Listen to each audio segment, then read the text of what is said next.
a year or 18 months, you should have everyone on a lease, renewing every year at market. And that's the sweet spot where you're going to really see things start to turn around.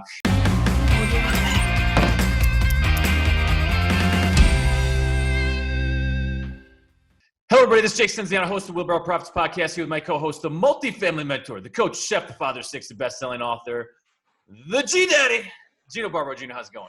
Mr. Stenziano, I'm doing good. We are getting ready for a boot camp this weekend. What are we doing this weekend? We're getting a bus. We're having a 2-day boot camp at one of our properties. We're going to be touring the properties.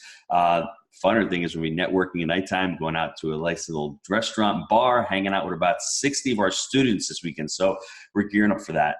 We've had a few of these already, and they're awesome, dude. Get everybody together. It's about the environment, about the identity of being a multifamily, and just a great learning experience. So that's what we're up to. But we did something really great last week, Jake. What did we do last week? We got a refi over the line. We closed on 243 units, and we professionaled up, man. We're kicking down doors and making it happen, big man. That is MIH, Mr. Stenziano. And we got another book coming out, and so we're working through that. So just kind of going down the list here, but I'm pumped about today because this is all about the process. It's all about the process. Do your job, right? And today we're talking manage right. We have a special edition of the Wheelbarrow Profits Podcast, going to old school right now, talking manage right. We're going to go over the framework. We're going to talk about the framework, and then we're going to talk about how it applies to our current deal. So the framework was birthed from the mom and pops, right? You take the worst of the worst. What does it look like after you bought a property right? You got some kind of financing in place. Now what? This is the key to it, because we've taken over some hairy properties, right? We've taken over some rough stuff. Yes. And this is where this all came from. It came out of necessity. We recorded what we were doing, and we implemented frameworks and processes to make it a duplicatable system in the future. So now, Jake, let me interrupt for 1 second. Couple things you said in there. The first thing is you said we birthed it.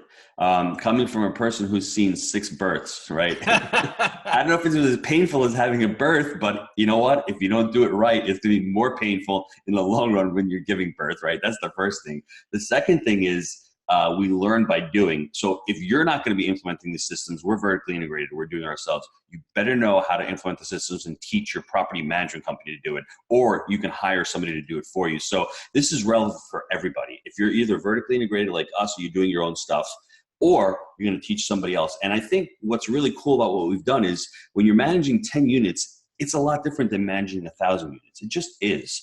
So you can learn with the 10 units, and a lot of those things that are relevant doing 10 units, you can continue to grow and scale. But you're going to learn a lot of these systems that we're going to be talking about today to start scaling up your business. And never forget, everybody, that multifamily is a business. It's a lot of fun underwriting deals. It's a lot of fun buying deals. It's a lot of fun raising capital. But if you don't manage these properties and you don't take care of the manage right portion of that wheelbarrow, the wheelbarrow is going to tip over and it's going to get stuck. So it's really important that you learn these skills. And if you're not doing it yourself, like I said, you can translate them into somebody else who's going to be doing it for you. Absolutely. So I'm going to break this down into 2 components. We got our financial component and our physical component. So we're going to split that up. We're going to talk about the financial first. So the key to this is understanding what your market rate is. And we're going to get into, after we talk about the financial and physical, we're going to talk about our current deal. So the key is to use your CoStar reports, use comps in the area in terms of what other folks are renting for, use Renometer, and really pin down what is the market rate for your product. That's key number 1. When you get into the property, you've closed, day 1, you need to start leasing the vacant units at market rent. This is the low-hanging fruit. This is where you can go in and you can update the flooring if you need to. You can add your two-tone paint scheme, because this was going back to when we were buying really rough stuff from mom and pops. It was all white. Walls were white, trim was right. So we do a nice modern gray on the walls. We have all of our woodwork, all our trim, nice bright white. We have wood look vinyl flooring throughout. And we'll paint the cabinets. I'm diving into a little of the physical here. I can't help it, Gino. But this is the key here, is you go in and you turn these and you rent these at market. So you're setting the standard and you're proving your model. While this is going on, you're going to implement your rubs. So what we've done across the board, and we use this via our property management software, is we will bill back for water, sewer, and garbage. We call it sewer, water, garbage. We call it SWG in-house. And that's just going to be something that you want to keep below what you're actually billing, actually being charged for. So one easy way that we typically do it is we'll look at what the average water bill and sewer bill is, and then we'll try to bill to that, and then the garbage actually gives us a buffer, so we're never billing more for those utilities than we're actually getting charged for. So it helps recoup some of those funds. Very standard. I think most professional property management companies are billing back for rubs. And Gino's got the elephant brain here. So Gino, going back to our third deal, we hit 136 units. It was I think from the beginning we did $35 rub. How did that impact the bottom line and even from a cap rate perspective? It was pretty it's massive. amazing because if you think about it, I don't have a calculator. 136 units times $30 is, let's say it's $4,000 a month times 12 months. It's $50,000 a year. Just at a simple 10 cap. $50,000 a year to 10 cap is a $500,000 valuation. So push that down to a 7, then what happens? And you're talking about $700,000 to $800,000 in valuation just by implementing rubs. And everyone out there is saying, well, a lot of people are implementing rubs. Not really. A lot of people are not implementing rubs. Now, if you're afraid, the last 2 deals we took over, not the one this week, but the prior 2, because that water is billed back, is metered individually. The last 2 deals that we've done did not have rubs in play. They did not. And so I have to touch about income real quick, because it's really important that everybody understands that in a property, normally between 10 to 15%, if you're doing non-refundable moving fees like us, even more of income is going to come from fees. We even learned that pest control fees are getting pushed off the tenants in Louisville. So $3 a month times 130 units that we have is another $400 a month, another $5,000 a year. Do the math. It's an amazing amount of money. You're talking about pet fees. You're talking about application fees. You're talking about late fees. You're talking about storage fees. You're talking about NSF fees. Any of those fees, you have to see if the company is doing it.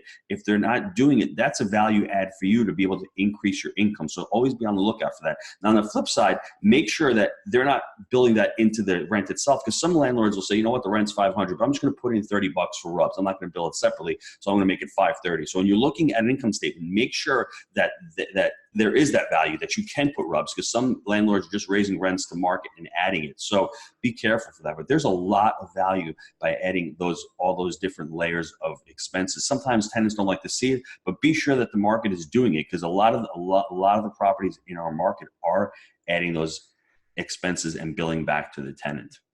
Yeah, absolutely. So we're filling the vacants at market.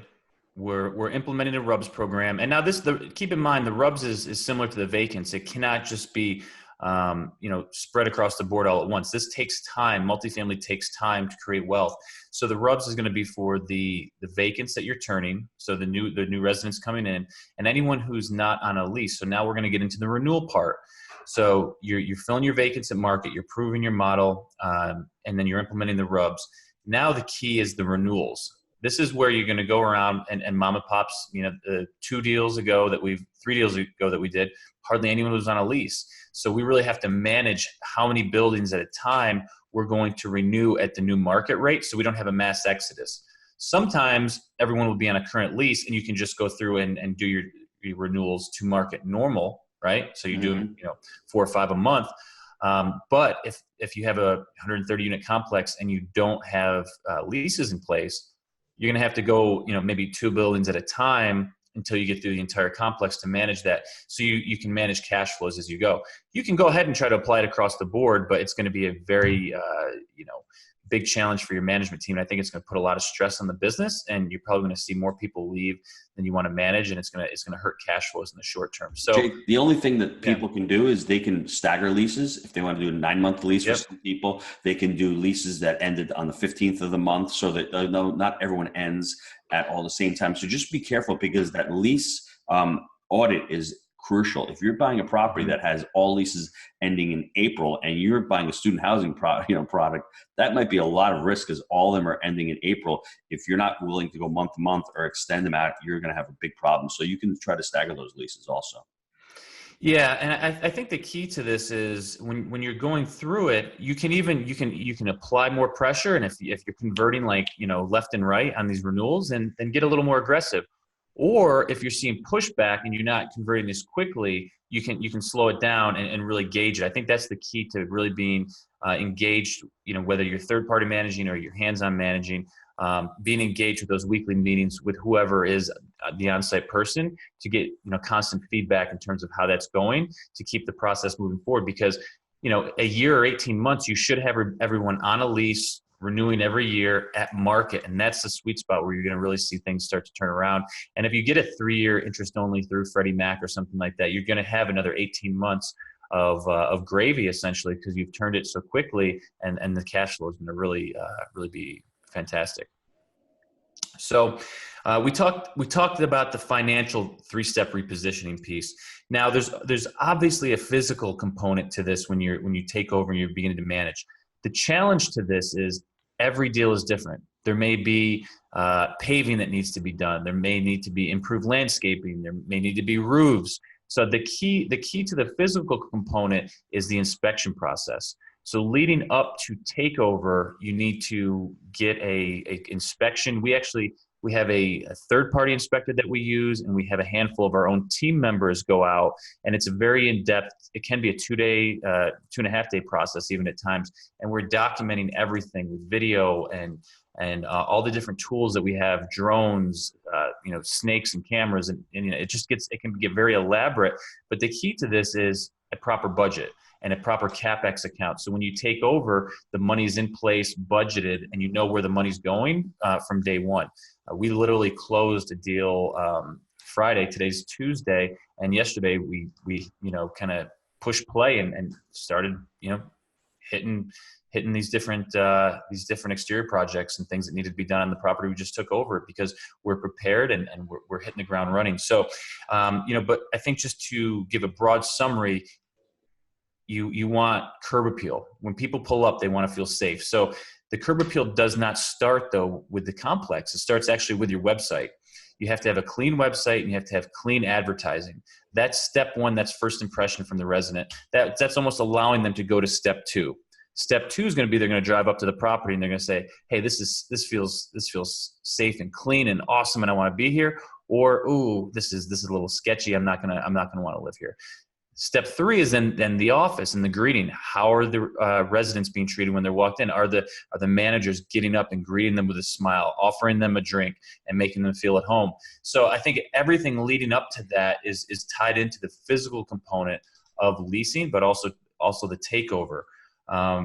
Gino, you want to touch on that before I dive into sort of the plan for the deal that we're currently working on? Sure. So let's go back to our very first deal. This is why I tell all of our students to try to focus on one, tops 2 markets. And then once you're on that market, I want you to start creating and building a team out. Because when you do take over a property, don't be Jake and Gino on our first deal and not have an inspector, not have a construction company. Because when we bought our first deal, we had nobody that was on. We were unprepared. We were blessed to get the inspector that we have now. We found him. He got out there. He did the inspection. He took pictures and all, but we didn't have a contractor to go out and give us an estimate. So we were fortunate that the mom and pop seller were really so burned out that they said, you know what, we'll replace that roof for you. We'll do a little bit of work. We probably could have gotten it for a better price. We could have given them, like we said, we didn't create the budget. We could have given them a whole punch list of items that we needed to be done. We gave them some, but we didn't go deep into it because we didn't have that team. On the second deal that we did, we had the inspector on board. And so I don't want everybody to get overwhelmed here and to say, oh, my first or second deal, I need to go out for 2 days. I need to have all my CapEx crew. On your first and second deal, on the smaller deals, what I want you to do is to get an inspector who can do commercial, who can go into every unit, who can document everything for you and give you a nice breakdown of what's wrong with the property. And you're going to use that as the template to go back to the seller and to say, hey, Mr. Seller, I'm not going to retrade on the cabinets because they're doing the same. You have rent-ready units, but this roof is shot. I have a few hot water heaters that aren't working. I have a driveway that needs to be repaired. You can document all that. And that's why your team is so crucial, because you're going to need somebody who's a contractor who can give you bids and quotes on what needs to get done if you don't know it. Right now, we have an idea of what things cost. We've been doing it for a while. But when you first start out, you need to have that team in place. And also, how do you get that? You have a real estate broker. Your broker should be able to introduce you to an attorney. to probably a CPA, to the construction, to an inspector, to all these team members, and start, using them on that first and second deal. Don't get overwhelmed. The inspector is going to go and look at every unit. Probably nowadays, most of them have drones, so they can go on and make sure that they take a look at the roofs and give you a detailed report, and then you take that back to the seller. And what Jake and I did on our first really big project, we actually had a budget laid out. We knew exactly what we were going into when we were doing the deal. We had to do the pool, we had to do fencing around the pool, we had to do the clubhouse, we wanted to do dog parks, we wanted to upgrade the laundry facilities. So we had a budget of what money we needed. So when we went to closing, we knew exactly what we were spending on, and we hit those punch list items one at a time. So when you're looking at a property, think of what needs to be done. Think of if the amenities are good, let's keep the amenities, or let's upgrade those amenities. If you've got a property that has 1 or 2 units that needs to be turned, that needs to be factored in.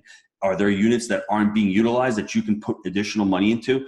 Put that all in the budget, and then when you're ready to close, see if you can get that money back. Normally, what buyers like to do is they like to put it on the seller and say, hey, Mr. Seller, would you like to fix it? I traditionally don't like to do that because sellers are going to do a sloppy job. They're just going to get the thing done. Maybe you go to them and say, hey, listen, give me X amount of money and I'll take care of it at closing. Give me a credit. I'd rather do that because I can control it myself. I'll do a better job. And 9 out of 10 times, I'll do it cheaper also. You just spurred a really interesting thought. So, I'm big on education times action equals results because I've seen it time and time again. You kind of, it's the Jake and Gino story, right? You got educated. I'm like, let's go and do this. You put it together. Boom, we started knocking out deals. The key to what you're saying, though, is education times action equals results. But then once you got the result and you got the deal, now what? This is where systems and culture become so important so that when you hit the ground running, you have this plan in place. That's the manage right component that what we're talking about. So, and that's why, I think Gino and I are so big on these systems books like, the E-Myth and Scaling Up and EOS, because it's great to go through this entire process and get educated and take action and get the deal done. But now you got to perform. And that's when the systems and cultures comes into place. The current deal is really interesting because we talked about filling the vacants at market. We talked about implementing RUBs, and then we talked about renewals. I love the current deal for so many reasons.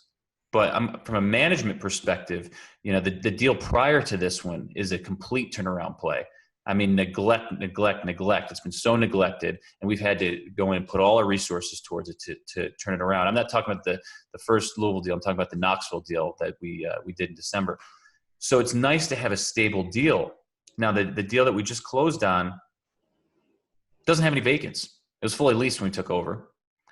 The water is individually metered, so there's no RUBs play, which is actually great because you're having lower expenses. You don't even have to mess with that. Love that. So what's the key?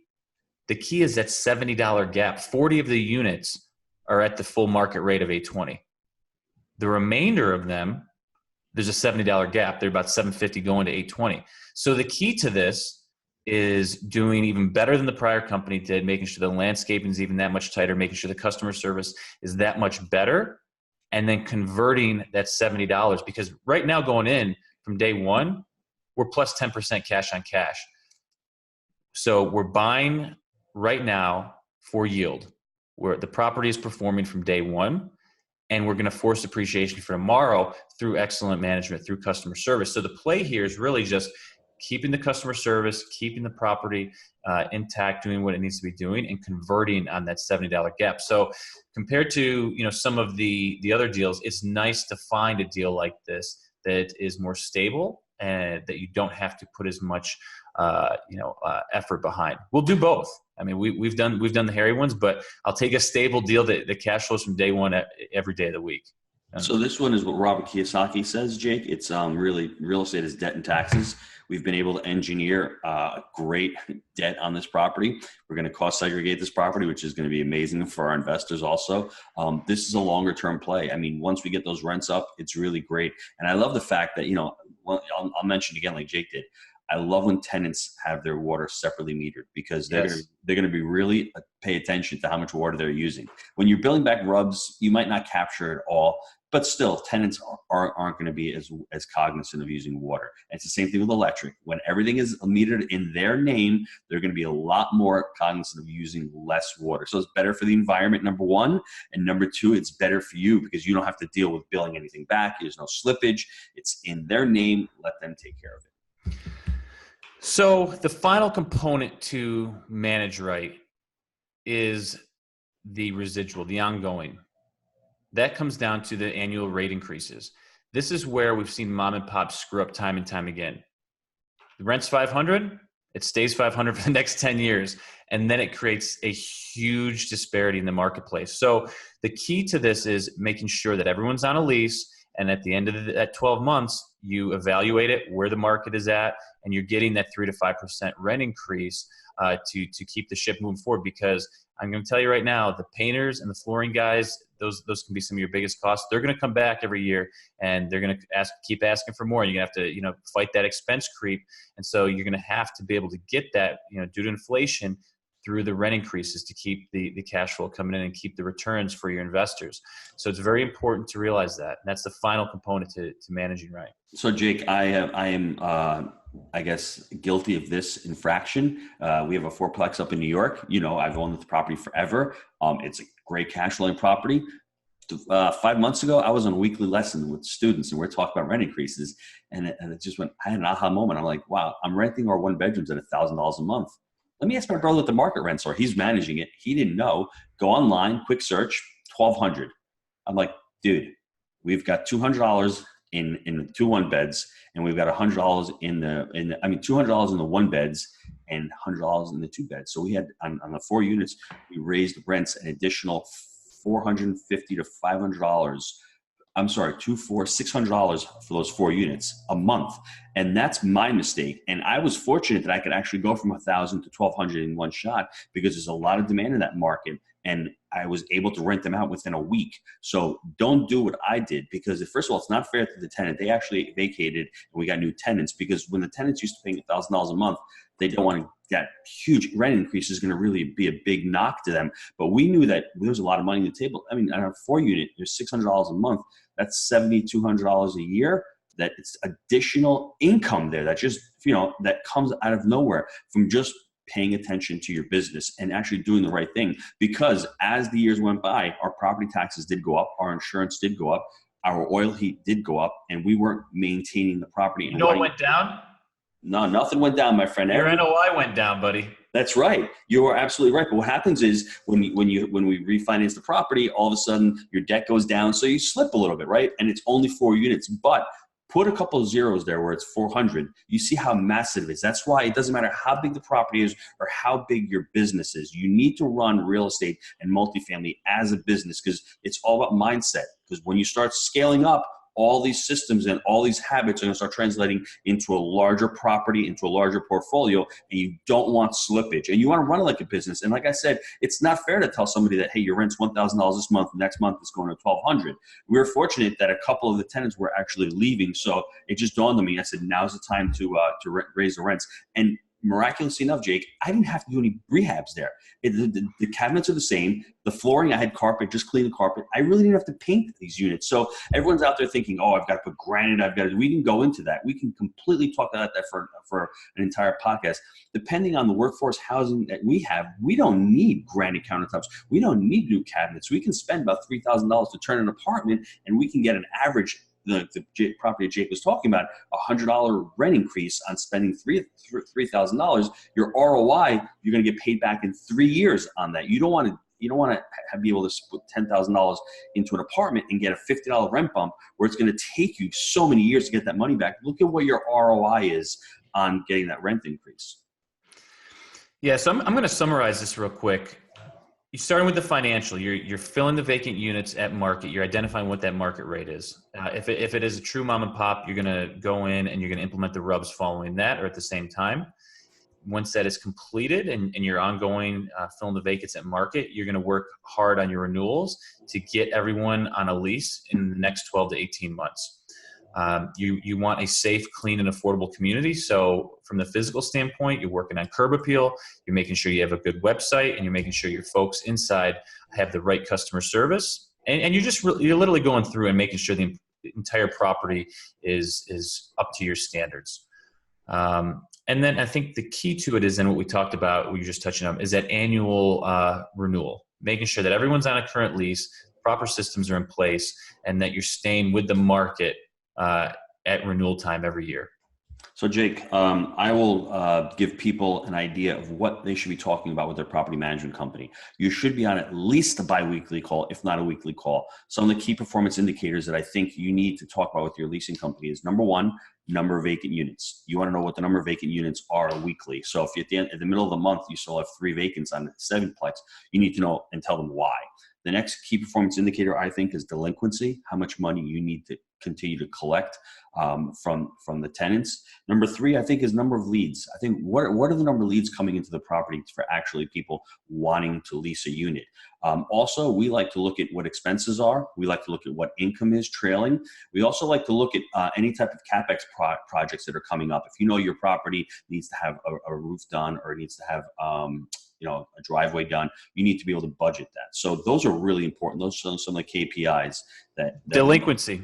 Delinquency is huge, yeah. And what I want to do, I've got a couple questions here that I want to mention that you should ask a management company when you're trying to hire one. But if you are on this podcast and you're listening to it, leave us a review on the podcast. Shoot a screen grab of the review, send it over to Gino at jakeandgino.com, and I will give you the questionnaire that we use to actually interview property management companies. One of them, which I thought was a golden nugget, Jake, we had that multifamily mixer in Jacksonville. One of the sponsors said, ask the question to the property management company, if I was not to hire you, then what property management company would I hire?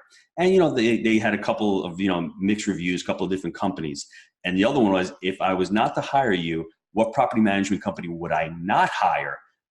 That comes out, and there's usually 1 or 2 really bad property management companies out there. So always ask that question when you're interviewing property management companies. That will give you an idea who's really good in the market and who really to stay away from. It's better to stay away from the bad ones. So that was to me, I thought was an awesome question.